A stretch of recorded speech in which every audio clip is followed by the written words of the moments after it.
Hello dear friends, the topic of today's discussion is chapter 2, that is the globe, including latitudes and longitudes. You must be knowing about what is globe. Globe is actually a true model or miniature form of our planet, that is Earth.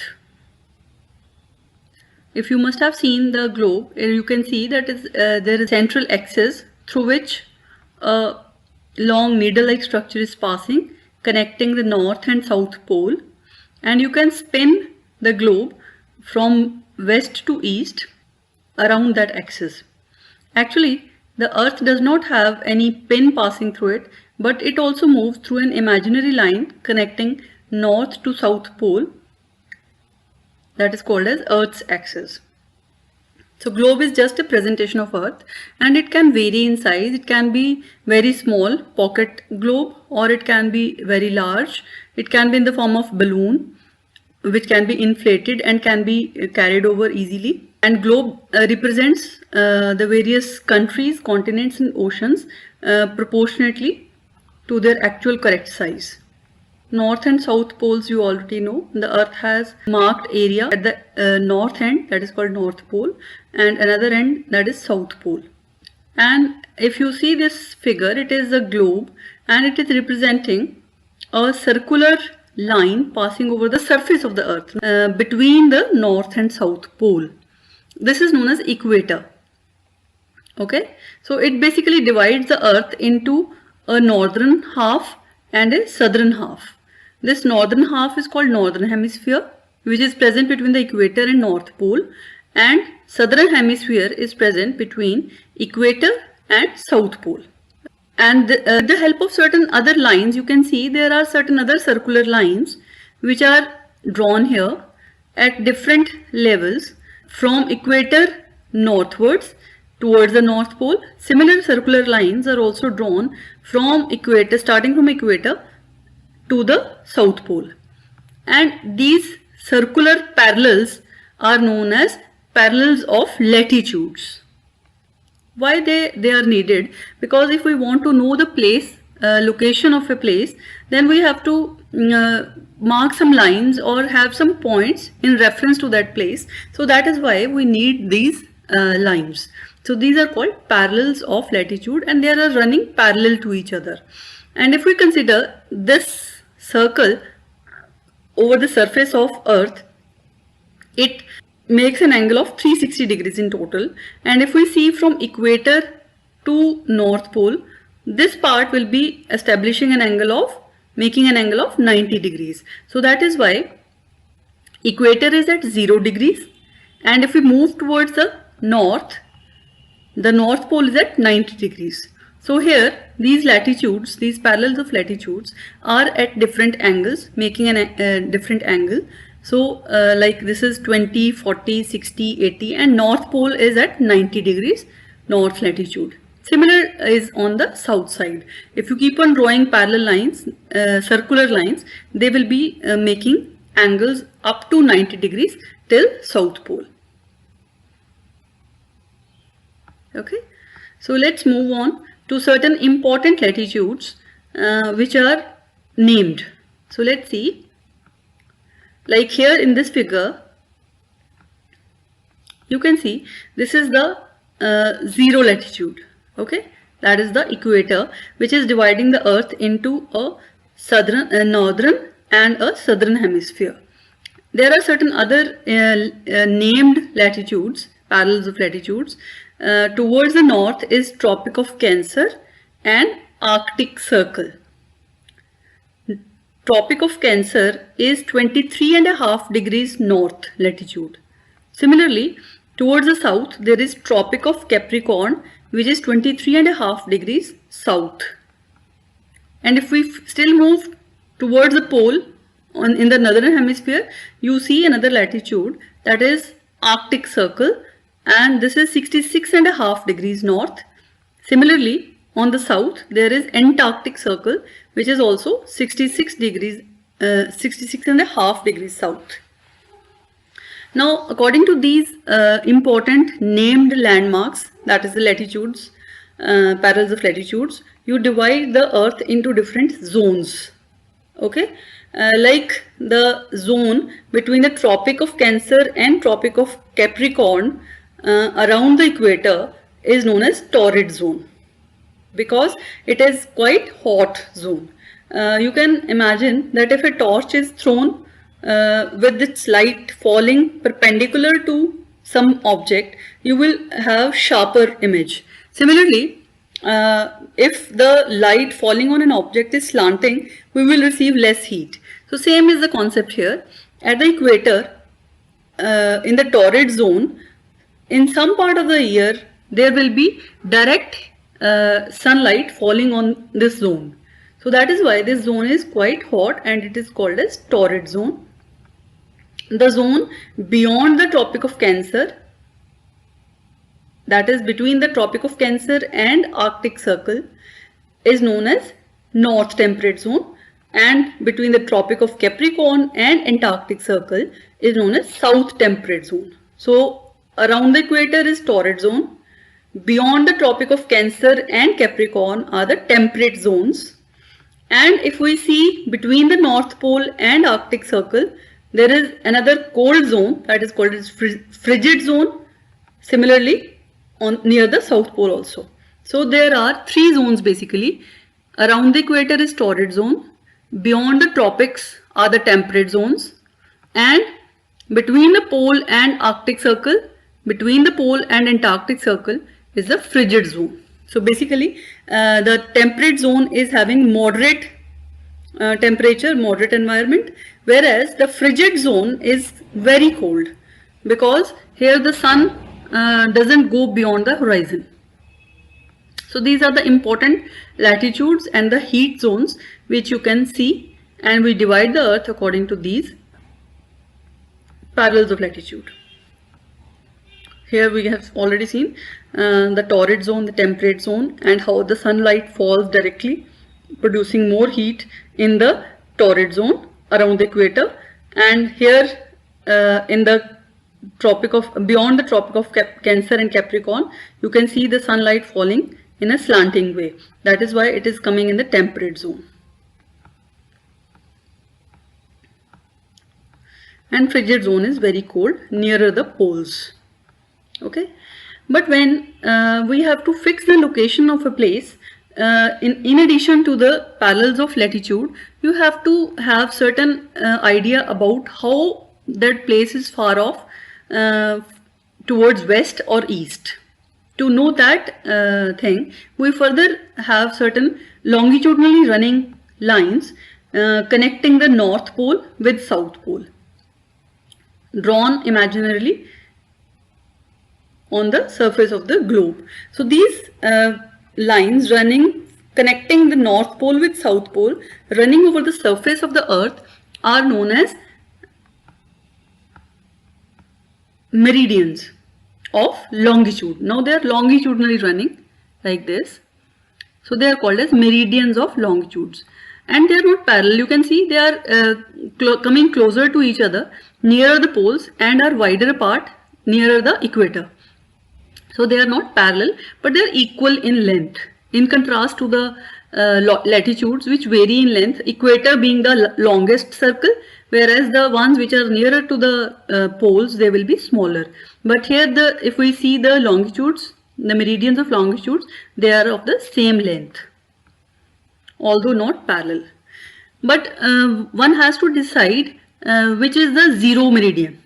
Equator we have established, that is a circular line passing almost at the level between the North and South Pole, and it's the largest, that we consider as zero. Now since it is passing all around the earth like this longitude, one has to decide which is zero, and from there we will consider something which is towards east of that zero and towards the west of that zero, right?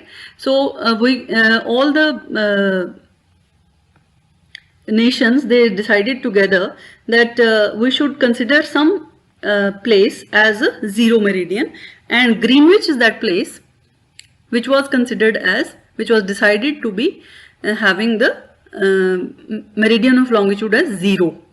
So you should remember, all of you, that the British Royal Observatory is located in Greenwich, and Greenwich is the area where the meridian passing is known as prime meridian, and it is considered zero longitude.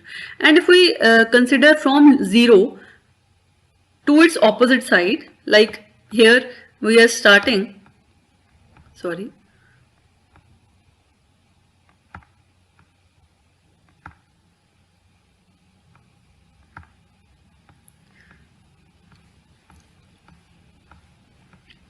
now here we are looking at this is the prime meridian. It is actually passing through the Greenwich. We move towards the west till opposite to the prime meridian. It will be 180 degrees towards the west. Similarly, if we move from prime meridian all over the earth till opposite to the prime meridian, we will have another 180 degrees. So we are dividing the earth longitudinally into a northern hemisphere, and a western half and an eastern half with respect to the Greenwich or prime meridian. And these meridians are again given different angles, like at a distance of about 15 degrees. So like this, you can see these are the western meridians and these are the eastern meridians. And if we reach till opposite to prime meridian, it will be 180 degrees west and 180 degrees east. So both of them, they meet opposite to the prime meridian.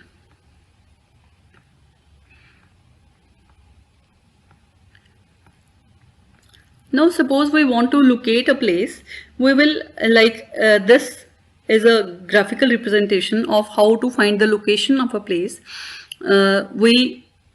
These horizontally running lines are indicating the parallels of latitude, and these vertically running lines are indicating the meridians of longitude. Okay, and wherever these points are meeting, we can say, suppose there is some place located here, we will say that it is located at the junction of B latitude and 1 meridian of longitude. Okay, and if there are some degrees, suppose if this is this longitude is at 30 degrees, suppose this is 30 degrees east, so it's 30 degrees east, and if this is 20 degrees of latitude, we will say that this place is located at 20 degrees north latitude and 30 degrees east longitude. So this is how you judge the place location. For example, if we consider that Dhubri in Assam is situated at 26 degrees north latitude and 90 degrees east longitude, right?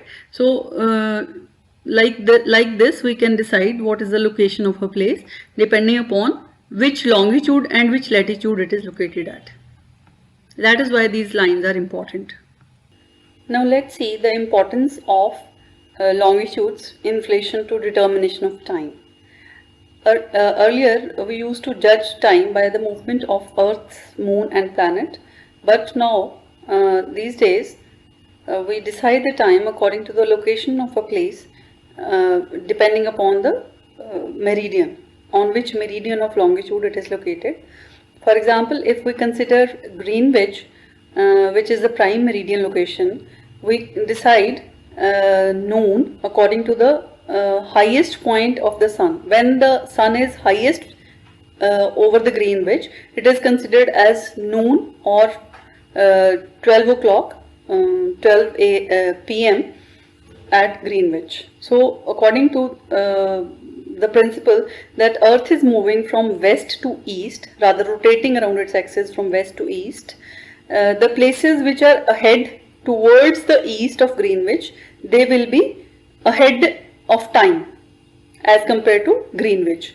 If Greenwich is having 12 noon at that time, the places which are east to Greenwich, they will be ahead.